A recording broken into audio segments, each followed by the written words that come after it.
നമസ്കാരം. ദേവസ്വം മന്ത്രി ശ്രീ കെ മുരളീധരൻ, അദ്ദേഹത്തിന് കോടതിയുടെ ഇടപെടലുകൾ അത്ര സുഖിക്കുന്നില്ല. ശബരിമല വിഷയത്തിലാണ്. ശബരിമലയുടെ കാര്യം പറയുകയാണെങ്കിൽ ശബരിമലയുടെ ഏതാണ്ട് മേൽനോട്ടം പൂർണ്ണമായും വഹിക്കുന്നത് ഹൈക്കോടതി നിയമിച്ചിട്ടുള്ള ഒരു പ്രത്യേക ഉദ്യോഗസ്ഥനാണ്. അദ്ദേഹത്തിൻ്റെ അധികാരപരിധിയിൽ നിന്നുള്ള കാര്യങ്ങൾ അദ്ദേഹം അവിടെ കൃത്യമായി ചെയ്യുന്നുണ്ട് എന്നുള്ളതിൻ്റെ ഏറ്റവും വലിയ തെളിവാണ് ശബരിമലയിൽ സ്വർണ്ണക്കൊള്ള തുടങ്ങി നിരവധി അഴിമതികൾ. ഈ പടിപൂജ വർഷങ്ങളോളം ഒരാൾ തന്നെ ബുക്ക് ചെയ്ത് വെച്ച് അത് മറിച്ച് വിൽക്കുക, അത്തരത്തിലുള്ള നിരവധി അഴിമതികളും കെടുകാര്യസ്ഥതയും ശബരിമലയിലെ ഒരു വൻ കൊള്ള സംഘത്തെ തുറന്നു കാണിക്കലാണെങ്കിലും അതെല്ലാം പൊതുസമൂഹത്തിൻ്റെ മുമ്പിൽ ഉണ്ടായതും കോടതിയുടെ മുമ്പിൽ കാര്യങ്ങൾ എത്തിയതും ഇപ്പോൾ പല കേസുകളിലും ഈ പല വിഷയങ്ങളിലും കൃത്യമായിട്ടുള്ള അന്വേഷണങ്ങൾ മുന്നോട്ട് പോകുന്നതും അന്വേഷണങ്ങൾ കൃത്യമാണ് എന്ന് ഞാൻ പറഞ്ഞത് കോടതിയുടെ ഭാഗത്തു നിന്നുള്ള നിരീക്ഷണങ്ങളും നിർദ്ദേശങ്ങളും വെച്ചിട്ടാണ്. SIT സ്പെഷ്യൽ ഇൻവെസ്റ്റിഗേഷൻ ടീം ആഭ്യന്തര വകുപ്പിൻ്റെ നിയന്ത്രണത്തിലിരിക്കുന്ന ആ സംഘത്തിൻ്റെ അന്വേഷണം പൂർണ്ണമാണോ, അല്ലെങ്കിൽ കൃത്യമായ ലക്ഷ്യത്തോടുകൂടി ഒരു കൃത്യമായ വഴികളിലൂടെ കുറ്റവാളികളിലേക്ക് തീർച്ചയായും എത്തുമെന്നുള്ള ആത്മവിശ്വാസത്തോടു കൂടിയാണോ മുന്നോട്ട് പോകുന്നത് എന്നുള്ളതെല്ലാം കുറ്റപത്രം സമർപ്പിക്കപ്പെട്ട ശേഷം കോടതിയുടെ നിരീക്ഷണങ്ങൾ പുറത്തു വന്നതിന് ശേഷം മാത്രമേ പൂർണ്ണമായും അല്ലെങ്കിൽ ഉറപ്പിച്ച് നമുക്ക് പറയുവാൻ സാധിക്കുകയുള്ളൂ. പക്ഷേ കോടതിയുടെ ശബരിമലയിലുള്ള ഇടപെടലുകൾ ഇന്നോളം ശബരിമലയ്ക്ക് ഗുണങ്ങൾ മാത്രമേ ചെയ്തിട്ടുള്ളൂ. അടിസ്ഥാനപരമായിട്ട് അവിടെ അല്പസ്വല്പം ബുദ്ധിമുട്ട് ക്യൂ നിൽക്കുന്ന കാര്യത്തിലും അവിടെ എത്തി താമസിക്കുന്ന കാര്യത്തിലും സഞ്ചാരത്തിൻ്റെ കാര്യത്തിലുമൊക്കെ ഭക്തന്മാർക്കുണ്ടായിട്ടുണ്ട്. പക്ഷേ അതെല്ലാം മെച്ചപ്പെടുത്തേണ്ടത്. ഇപ്പോൾ 10 ഭക്തന്മാർക്ക് താമസിക്കാനുള്ളൊരു സ്ഥലമേ ഒരിടത്തുണ്ടെങ്കിൽ കൂടുതൽ താമസ സ്ഥലങ്ങളും സൗകര്യങ്ങളും ഒരുക്കേണ്ടത് സർക്കാരുകളുടെ ബാധ്യതയാണ്, കോടതിയുടെ അല്ല. കോടതിക്ക് ഇപ്പോൾ നിലവിലുള്ള സൗകര്യങ്ങളനുസരിച്ച് തിരക്കിനെ എങ്ങനെ നിയന്ത്രിക്കാം, അല്ലെങ്കിൽ അവിടുത്തെ ഒരു സമയക്രമമെല്ലാം എങ്ങനെ കൃത്യമായി സുഗമമായി മുന്നോട്ട് കൊണ്ടുപോകാം എന്നതിനെ സംബന്ധിച്ച് കൂടുതൽ നിർദ്ദേശങ്ങൾ വയ്ക്കുവാൻ മാത്രമേ കോടതിക്ക് സാധിക്കുകയുള്ളൂ. പക്ഷേ ഇപ്പോൾ കെ മുരളീധരൻ പറയുന്നത് കോടതി അവിടെ ശബരിമലയിൽ ഏത് പൂ ഉപയോഗിക്കണം പൂജയ്ക്ക് എന്നുള്ള കാര്യങ്ങളിൽ പോലും ഇടപെട്ട് തുടങ്ങി. അങ്ങനെ ഒരു വാർത്ത ഞാൻ കേട്ടതായി എനിക്ക് ഓർമ്മയില്ല. പ്രേക്ഷകർക്ക് ആർക്കെങ്കിലും ഓർമ്മയുണ്ടെങ്കിൽ ഒരുപക്ഷെ ആചാരലംഘനം അവിടെ ഏതെങ്കിലും ഒരു പൂവിൻ്റെ രൂപത്തിലോ അല്ലെങ്കിൽ പൂജയ്ക്ക് ഉപയോഗിക്കുന്ന ഏതെങ്കിലും പദാർത്ഥങ്ങളുടെ രൂപത്തിലോ നടന്നിട്ടുണ്ടെങ്കിൽ അതിനെക്കുറിച്ച് പരാതി ഉയരുകയും അല്ലെങ്കിൽ ഈ കോടതിയുടെ പ്രതിനിധി അത് കണ്ടെത്തുകയും അതറിയിക്കുകയും ചെയ്തിട്ടുണ്ടെങ്കിൽ അത് തിരുത്തിയിട്ടുണ്ടാകാം കോടതി. അതിനപ്പുറത്തേക്ക് ഇന്ന പൂവേ ഉപയോഗിക്കാൻ പാടുള്ളൂ, നാളെ മുതൽ തന്ത്രി ചെവിയിൽ ചെമ്പരത്തിപ്പൂവും വെച്ചുകൊണ്ട് വേണം പൂജ ചെയ്യാൻ, അങ്ങനെയുള്ള വിഡ്ഢിത്തരം നിറഞ്ഞ അല്ലെങ്കിൽ വിഡ്ഢിത്വമെന്ന് തോന്നിക്കുന്ന നിർദ്ദേശങ്ങളൊന്നും ഹൈക്കോടതി ഇതുവരെ പുറപ്പെടുവിപ്പിച്ചതായി എൻ്റെ ശ്രദ്ധയിൽപ്പെട്ടിട്ടില്ല. പ്രേക്ഷകർക്ക് അങ്ങനെ എന്തെങ്കിലും വിധികൾ ശ്രദ്ധയിൽപ്പെട്ടിട്ടുണ്ടെങ്കിൽ, കോടതിയുടേതായിട്ടുള്ള വിധികൾ ശ്രദ്ധയിൽപ്പെട്ടിട്ടുണ്ടെങ്കിൽ കമൻറ്റുകളിലൂടെ അവ തീർച്ചയായും പങ്കുവയ്ക്കുക. അപ്പോൾ കെ മുരളീധരൻ പറയുന്നത് അതാണ്. എന്തുകൊണ്ടാണ് കെ മുരളീധരൻ ഇപ്പോൾ ഇങ്ങനെ പറയുന്നത്? ഒരു കാര്യം പ്രത്യേകം ഓർക്കുക. തിരഞ്ഞെടുപ്പ് കാലത്ത് പ്രതിപക്ഷത്തായിരുന്ന സമയത്തും തിരഞ്ഞെടുപ്പിലേക്ക് കേരളം അടുത്തുകൊണ്ടിരിക്കുന്ന വേളയിലും ശബരിമല സ്വർണ്ണക്കൊള്ളയെ സംബന്ധിച്ച് കോടതിയെ ഉദ്ധരിച്ച് നിരവധി തവണ പൊതുവേദികളിലും പത്രസമ്മേളനങ്ങളിലും ആഞ്ഞടിച്ചിട്ടുള്ള MLA-മാരും മന്ത്രിമാരുമാണ് ഇപ്പോഴത്തെ MLA-മാരും മന്ത്രിമാരുമാണ് ഈ കെ മുരളീധരനും അദ്ദേഹത്തിൻ്റെ സംഘവും, അല്ലെങ്കിൽ അദ്ദേഹത്തിൻ്റെ സുഹൃത്തുക്കളും സഹ രാഷ്ട്രീയ കക്ഷിക്കാരും. അത്തരത്തിലുള്ള ആളുകൾ ഭരണത്തിലെത്തിയപ്പോഴേക്കും നേരെ കോടതിക്ക് എതിരായത് എന്തുകൊണ്ടാണ് എന്ന് ചോദിച്ചാൽ അതിനൊരൊറ്റ ഉത്തരമേ ഉള്ളൂ. ശബരിമലയിൽ ആവശ്യത്തിൽ കൂടുതൽ തിരിമറിയും അഴിമതിയും കാണിക്കാമെന്നുള്ളത് കാലാകാലങ്ങളായി മാറി മാറി ഭരിച്ചുകൊണ്ടിരുന്ന LDF-നും അറിയാം, UDF-നും അറിയാം. ശബരിമല ഭക്തന്മാർ ഒഴുകിയെത്തുന്ന കാലത്തോളം ഒരക്ഷയ ഖനിയാണ്. അവിടെ നടക്കുന്ന ഭണ്ഡാരത്തിൽ ഇടുന്ന 1 രൂപ കാണിക്ക മുതലുള്ള തുകയായാലും ശരി, മറ്റ് ഈ സ്വർണ്ണപ്പാളികൾ പോലുള്ളതായാലും ശരി, സാധാരണ ഭക്തന്മാർക്ക് കേട്ടറിവ് പോലുമില്ലാത്ത സമ്പത്തുകളോ സൗകര്യങ്ങളോ സ്ഥലങ്ങളോ അവരുടെ ഒരു ആസ്തികളോ ശബരിമലയുടെ തന്നെയായിട്ടുള്ള ആസ്തികളോ ബാങ്കുകളിലെ നിക്ഷേപങ്ങളോ ഒക്കെ എങ്ങനെ കൈകാര്യം ചെയ്യണം, അതിൽ നിന്ന് എങ്ങനെ തിരിമറികൾ നടത്തണമെന്നുള്ളത് LDF-നും അറിയാം, UDF-നും അറിയാം. അത്തരത്തിലുള്ള തിരിമറികളും അഴിമതികളും കോടതിയുടെ കൃത്യമായിട്ടുള്ള മേൽനോട്ടം ശബരിമലയിൽ ഉണ്ടാവുകയാണെങ്കിൽ ഏറെക്കുറെ അസാധ്യമാണ്. അല്ലെങ്കിൽ അങ്ങനെ നടന്നിട്ടുണ്ടെങ്കിൽ തന്നെ പിടിക്കപ്പെടുവാനുള്ള സാധ്യതകൾ വളരെ കൂടുതലാണ്.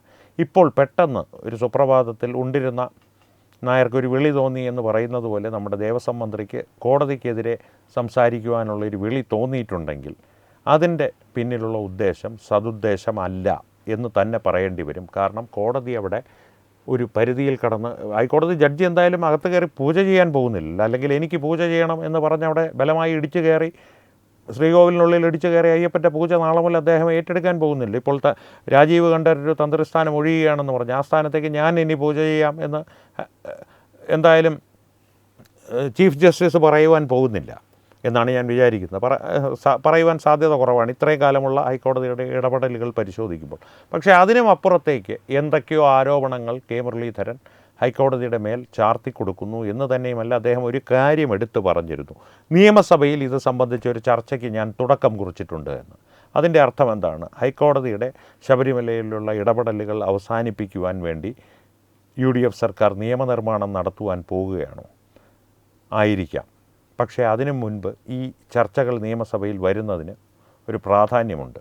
ഇതൊരു സമ്മർദ്ദതന്ത്രം കൂടിയാണ്. കാരണം ഈ ജഡ്ജിമാരും മനുഷ്യന്മാരാണല്ലോ. അവർക്കെതിരെ ഇത്തരത്തിലുള്ളൊരു ആരോപണം ഒരു മന്ത്രി, ദേവസ്വം മന്ത്രി തന്നെ പരസ്യമായി ഉന്നയിക്കുക. നേരത്തെ ഒരു കാര്യം ഓർക്കുക, മുൻ ദേവസ്വം ബോർഡ് പ്രസിഡന്റ് പ്രശാന്ത് ഇത്തരത്തിൽ ഹൈക്കോടതിയുടെ ഇടപെടലുകളെ സംബന്ധിച്ച് ശബരിമലയിലെ ദൈനംദിന നടത്തിപ്പ് തന്നെ അപകടത്തിലാകുന്ന തരത്തിലാണ് കോടതി പലപ്പോഴും ഇടപെടുന്നത്, എങ്ങനെ കൊണ്ടുപോകുമെന്ന് എനിക്കറിയില്ല എന്നൊക്കെ വളരെ ദയനീയ ഭാവത്തോടു കൂടി ക്യാമറകൾക്ക് മുമ്പിൽ, മാധ്യമങ്ങൾക്ക് മുമ്പിൽ പരാതി പറഞ്ഞിരുന്നു. ആ പ്രശാന്താണ് പിൽക്കാലത്ത് ഇപ്പോൾ ശബരിമല സ്വർണ്ണക്കൊള്ളയിൽ പ്രതി ചേർക്കപ്പെട്ട് അഴികൾക്കുള്ളിലേക്ക് പോകുവാൻ ഒരുങ്ങി നിൽക്കുന്നത്. അതേ പരാതിയുടെ മറ്റൊരു രൂപമാണ് ദേവസ്വം ബോർഡ് മന്ത്രി കെ മുരളീധരനും ഇപ്പോൾ മാധ്യമങ്ങളുടെ മുമ്പിൽ അവതരിപ്പിച്ചിരിക്കുന്നത്. ഈ പരാതികളുടെ ഭാണ്ഡക്കെട്ട് മുരളീധരൻ അവതരിപ്പിച്ചിരിക്കുന്നത് ഹൈക്കോടതിയുടെ മേലൊരു സമ്മർദ്ദ തന്ത്രമായിട്ട് തന്നെയാണ്. ആ സമ്മർദ്ദതന്ത്രം എന്താണെന്ന് ചോദിച്ചു കഴിഞ്ഞാൽ, നിയമസഭയിൽ ഈ വിഷയങ്ങൾ ചർച്ച ചെയ്യുമ്പോൾ ഈ വാർത്തകൾ എന്തായാലും മാധ്യമങ്ങൾക്ക് കിട്ടും. സഭാ TV യിൽ കൃത്യമായിട്ടുള്ള വിഷ്വൽസ്, മറ്റേത് വിഷ്വൽ ഇല്ലെങ്കിലും അതിൻ്റെ ദൃശ്യങ്ങൾ സഭാ TV യിൽ ലഭ്യമാവുകയും ചെയ്യും. ഇത് കാണുന്നൊരു ജഡ്ജിയുടെ മനസ്സിലുണ്ടാകുന്നൊരു വികാരം എന്തായിരിക്കും? കഴിയുന്നതും കുറച്ച് ഇടപെടലുകൾ നടത്താം ശബരിമലയുടെ കാര്യത്തിൽ. പൂർണ്ണമായും ശബരിമലയുടെ ഇടപെടലുകൾ ഇല്ലാതാവില്ല. പക്ഷേ പല കാര്യങ്ങളിലുമുള്ള ഹൈക്കോടതിയുടെ ഇടപെടലുകൾക്ക് ഹൈക്കോടതി തന്നെ ഒരു പരിധി വയ്ക്കും. അത്തരത്തിലുള്ളൊരു സമ്മർദ്ദതന്ത്രം കാലാകാലങ്ങളായി രാഷ്ട്രീയക്കാർ കോടതികൾക്ക് മേൽ ഉപയോഗിക്കാറുണ്ട്. ഈ പല കാര്യങ്ങളിലും സുപ്രീം കോടതി പോലും അവസാനം നമ്മുടെ വ്യാജഗാന്ധി കുടുംബത്തെയും അവരുടെ വക്കീലന്മാരെയും ബെഞ്ചിൽ കയറ്റി നിർത്തുന്ന സംഭവങ്ങൾ ഉണ്ടായിട്ടുണ്ട്. നിങ്ങൾ കോടതിയെ ഭീഷണിപ്പെടുത്തുകയാണോ, കേസ് സമയത്തിനെടുത്തില്ല, അല്ലെങ്കിൽ ഇപ്പോൾ വാദം കേൾക്കാൻ പാടില്ല എന്നൊക്കെ വന്ന് ആവശ്യപ്പെട്ടതിന് ഭീഷണിപ്പെടുത്തുകയാണോ, അത് ഇന്ന കാര്യം കൊണ്ടാണ്, അല്ലെങ്കിൽ ഇന്ന കാര്യത്തിൽ കൊണ്ട് നിങ്ങൾ മറ്റേത് ചെയ്തില്ലേ എന്ന് ചോദിച്ചപ്പോൾ കോടതിയെ നിങ്ങൾ ഭീഷണിപ്പെടുത്തുകയാണോ എന്ന് പച്ചയ്ക്ക് ചോദിച്ച സംഭവങ്ങൾ ഉണ്ടായിട്ടുണ്ട്. അതാണ് ഈ സമ്മർദ്ദതന്ത്രത്തിൻ്റെ ഒരു ഏറ്റവും വികലമായ രൂപം. മുരളീധരൻ്റെ വളരെ സട്ടിലായിട്ടുള്ള, വളരെ നേരിയ രീതിയിലുള്ള ഒരു സൂചനാ സമ്മർദ്ദമാണ്. ജസ്റ്റിസ് ദേവൻ രാമചന്ദ്രനെ പോലുള്ളവർ ഹൈക്കോടതിയിലുണ്ടെങ്കിൽ അവർ ഈ സ്ഥാനത്തേക്ക്, അവരിതിൻ്റെ മേൽനോട്ടം വഹിക്കുന്ന ചുമതല ഇപ്പോഴും തുടരുന്നുണ്ടെങ്കിൽ അവരുടെ മേലൊക്കെയുള്ള സമ്മർദ്ദതന്ത്രമാണ് ഇടപെടലുകൾ കുറയ്ക്കുക എന്നുള്ളൊരു സന്ദേശം കൂടിയാണ്. ഇല്ലെങ്കിൽ ഞങ്ങൾ നിയമസഭയിൽ ചർച്ച ചെയ്ത് ഒരുപക്ഷെ നിയമം കൊണ്ടുവന്നേക്കാം.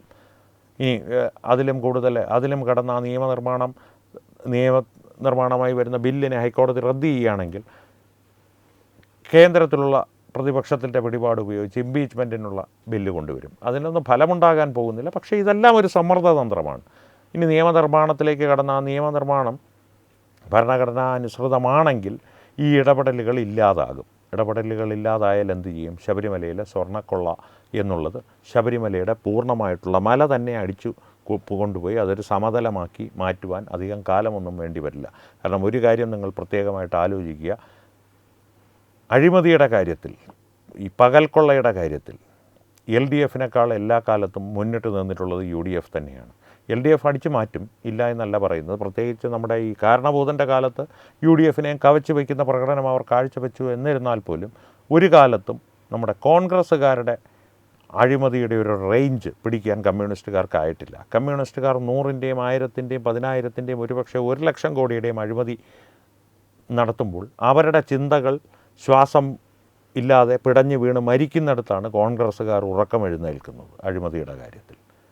അതുകൊണ്ട് തന്നെ കോടതിയുടെ ഇടപെടലുകൾക്കെതിരെ ഇപ്പോൾ കെ മുരളീധരൻ നടത്തിയിരിക്കുന്ന ഈ ഒരു പ്രസ്താവന സംശയാസ്പദമാണ് എന്നുള്ളത് ഏറ്റവും മൃദുലമായി അതിനെക്കുറിച്ച് പറയാവുന്നൊരു വാക്കാണ്. സംശയാസ്പദത്തിനും അപ്പുറം ദുരൂഹമാണ്, നിഗൂഢമാണ്. അഴിമതിക്ക് വേണ്ടിയിട്ടുള്ള വാതായനങ്ങൾ തുറക്കുവാനുള്ള താക്കോൽ പണിയലാണ്. അങ്ങനെ വേണം ഇതിനെ കാണുവാൻ.